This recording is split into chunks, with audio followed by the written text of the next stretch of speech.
ನಮಸ್ಕಾರ.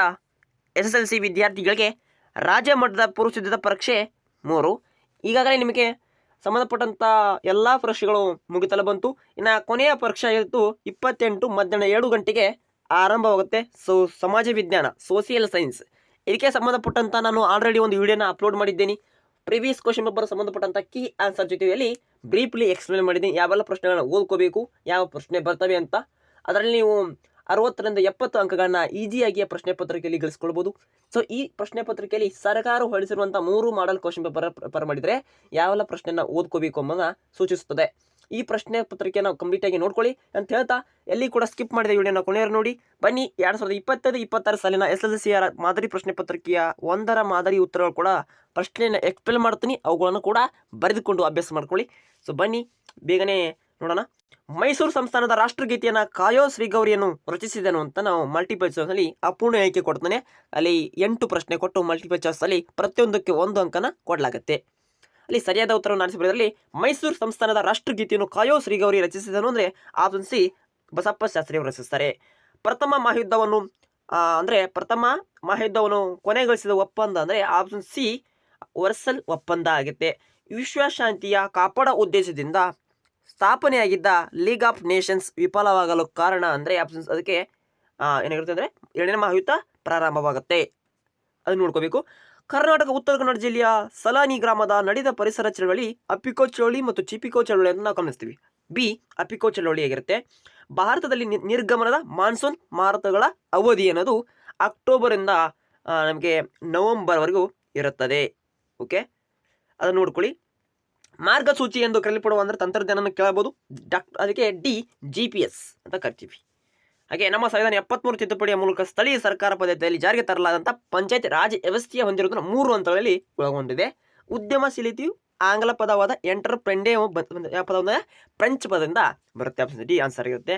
ಇವುಗಳು ನೋಡ್ಕೊಳ್ಳಿ. ಅಲ್ಲಿ ಪೂರ್ವಗ್ರಹ ಅಂದರೆ ನಾವು ವ್ಯಾಖ್ಯಾನಿಸಿದೆ ನೋಡಿ, ಅದನ್ನು ಬರ್ಕೊಳ್ಳಿ. ಓಕೆ, ಮುಂಬೈಯನ್ನು ಭಾರತ ಮ್ಯಾಸ್ಟರ್ ಎಂದು ಕರಿತೀವಿ, ಯಾಕಂದರೆ ಅಲ್ಲಿ ಅತಿ ಹೆಚ್ಚು ಹತ್ತಿಗಿರಣನ ಹೊಂದಿರೋದ್ರಿಂದ.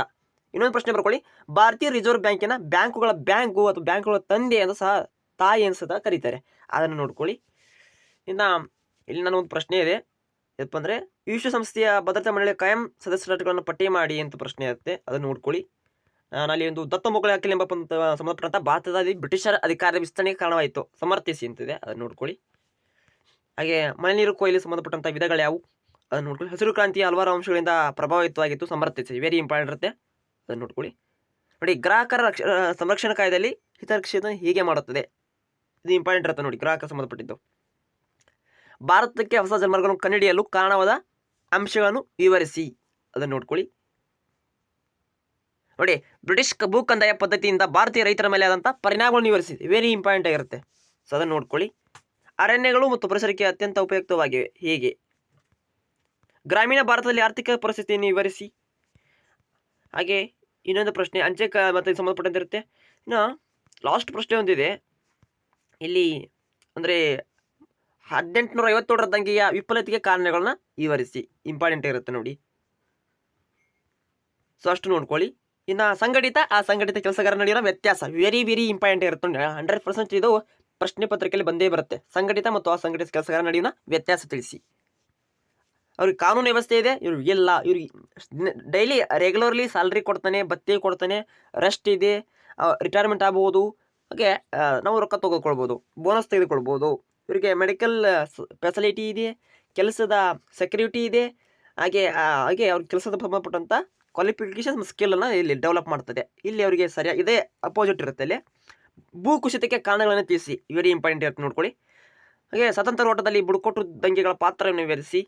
ಸೊ ದಯಾನಂದ ಸರಸ್ವತಿ ಅವರ ಕೊಡುಗೆಗಳನ್ನು ವಿವರಿಸಿ. ಭಾರತೀಯರಿಗೆ ಭಾರತ ಎಂದು ಘೋಷಿಸಿದ ಮಣ್ಣಿನ ಸವೆತಕ್ಕೆ ತಡೆಗಟ್ಟುವ ವಿಧಾನಗಳನ್ನು, ವೆರಿ ಇಂಪಾರ್ಟೆಂಟ್. 35ನೇ ಪ್ರಶ್ನೆ ನೋಡ್ಕೊಳ್ಳಿ. ಮಣ್ಣಿನ ಸವೆತವನ್ನು ತಡೆಗಟ್ಟುವ ಕ್ರಮಗಳು ಯಾವುವು. ಹಾಗೆ ಇನ್ನೊಂದು ಪ್ರಶ್ನೆ ಬರ್ಕೊಳ್ಳಿ. ಕೈಗಾರಿಕೆಗಳ ಸ್ಥಾನಿಕರಣ ಮೇಲೆ ಪ್ರಭಾವ ಬೀರುವಂಥ ಅಂಶಗಳು, ವೆರಿ ಇಂಪಾರ್ಟೆಂಟ್. ಇವು ಪ್ರಶ್ನೆ ನೋಡ್ಕೊಂಡ್ರೆ 70ರಿಂದ ನೀವು ಸ್ಕೋರನ್ನು ಮಾಡ್ಕೊತೀರ ನೋಡಿ. ಕೈಗಾರಿಕಾ ಸ್ಥಾನಿಕರಲ್ಲಿ ಶಕ್ತಿ ಸಂಪನ್ಮೂಲ ಪ್ರಭಾವ ಬೀರ್ತವೆ. ಮಾರುಕಟ್ಟೆ, ಸಂಚಾರ ಸೌಲಭ್ಯ, ಕಾರ್ಮಿಕರ ಪೂರೈಕೆ, ಬಂದೂರು ಸೌಲಭ್ಯ, ಕಡಿಮೆ ದರದ ಅಂದರೆ ಭೂಮಿ ದೊರೆಯಬೇಕು, ತಾಂತ್ರಿಕ ಒಂದು ಟೆಕ್ನಾಲಜಿ ಸಂಬಂಧಪಟ್ಟಿದ್ದು, ಸರ್ಕಾರ ನೀತಿ ಇತ್ಯಾದಿ ಆಗಿರುತ್ತೆ. ನಾಲ್ವಡಿ ಕೃಷ್ಣರಾಜ ಒಡೆಯರ ಸಾಧನೆಗಳನ್ನು ವಿವರಿಸಿ ಸಂಬಂಧಪಟ್ಟಿದೆ. ಭ್ರಷ್ಟಾಚಾರ ನಿಯಂತ್ರಿಸಲು ಸರ್ಕಾರ ಕೈಗೊಂಡ ಕ್ರಮಗಳನ್ನು ತಿಳಿಸಿ. ವೆರಿ ಇಂಪಾರ್ಟೆಂಟ್ ಇರುತ್ತೆ. ಕೊನೆಯನ್ನು ಕೊಟ್ಟಿರೋಂಥ ಮ್ಯಾಪನ್ನು ಗುರುತಿಸಿ ಇಂದಿರಾ ಪಾಯಿಂಟನ್ನು ಗುರುತಿಸಬೇಕಾಗತ್ತೆ. ಇದರಲ್ಲಿ ನಾವು ಸ್ಥಳಗಳನ್ನ ಗುರುತಿಸ್ಬೇಕು ನೋಡಿ. ನೋಡಿ, ಮುಂಬೈನ ಗುರುತಿಸಿ, ಕೊಚ್ಚಿ, ಹಾಗೆ ನೋಡಿ ಅಲ್ಲಿ ನಿಮಗೆ ಕೊಚ್ಚಿ, ಮುಂಬೈ, ತಾರ್ಫೂರ್, ವಿಶಾಖಪಟ್ಟಣ, ದುರ್ಗಾಪುರ, ಬ್ರಾಕನಂಗಲ್ ಅಣೆಕಟ್ಟು ಇಂಪಾರ್ಟೆಂಟ್ ಇರುತ್ತೆ. 23.30 ಎಂದು ಅಕ್ಷಾಂಶ ಉತ್ತರಲ್ಲಿ ಅಕ್ಷಾಂಶವನ್ನು ಗುರುತಿಸೋದಿರುತ್ತೆ, ಅದನ್ನು ನೋಡ್ಕೊಳ್ಳಿ. ಓಕೆ, ಇಂದಿರಾ ಪಾಯಿಂಟಲ್ಲಿ ಇದೆ ನೋಡಿ ಲಾಸ್ಟ್. ಸೊ ಇಲ್ಲಿ ಇದನ್ನು ಒಮ್ಮೆ ನಿಮಗೆ ಕೂಡ ಕೇಳ್ಬೋದು. ಇಲ್ಲಿ ವಿಕಲಚೇತನ ಕೇಳಲಾಗಿದೆ. ವಿವಿಧ ನದಿ ಕಣಿವೆ ಯೋಜನಾ ಪ್ರಮುಖ ಉದ್ದೇಶಗಳನ್ನು ಕೂಡ ನಿಮಗೆ ಅಲ್ಲಿ ಕೇಳಬಹುದು. ಓಕೆ, ಹಿಮಾಲಯ ಪರ್ವತಗಳ ಅನುಕೂಲಗಳು ಯಾವುವು ಅವ್ರಿಗೆ ಕೇಳಲಾಗಿದೆ. ಸೊ ಓಕೆ, ನಿಮಗೆ ನಾಳೆ ಎಕ್ಸಾಮ್ಗೆ ಇಷ್ಟು ನೋಡ್ಕೊಳ್ಳಿ ಅಂತ ಹೇಳ್ತಾ ಈಗಾಗಲೇ ಒಂದು ವಿಡಿಯೋ ಮಾಡಲಾಗಿದೆ ನೋಡಿ, ಅದಕ್ಕೆ ಸಂಬಂಧಪಟ್ಟಂತ ನೋಡಿ ವಿಡಿಯೋನ. ಅದಕ್ಕೆ ಸಂಬಂಧಪಟ್ಟ ಮಾಹಿತಿ ನೋಡಿದರೆ ನಿಮಗೆ ತುಂಬಾ ಸ್ಕೋರ್ ಮಾಡ್ಕೊತಾರೆ. Thank for watching, have A nice day. ಮತ್ತೆ ಸಿಗೋಣ ಅಂತ ಹೇಳ್ತಾ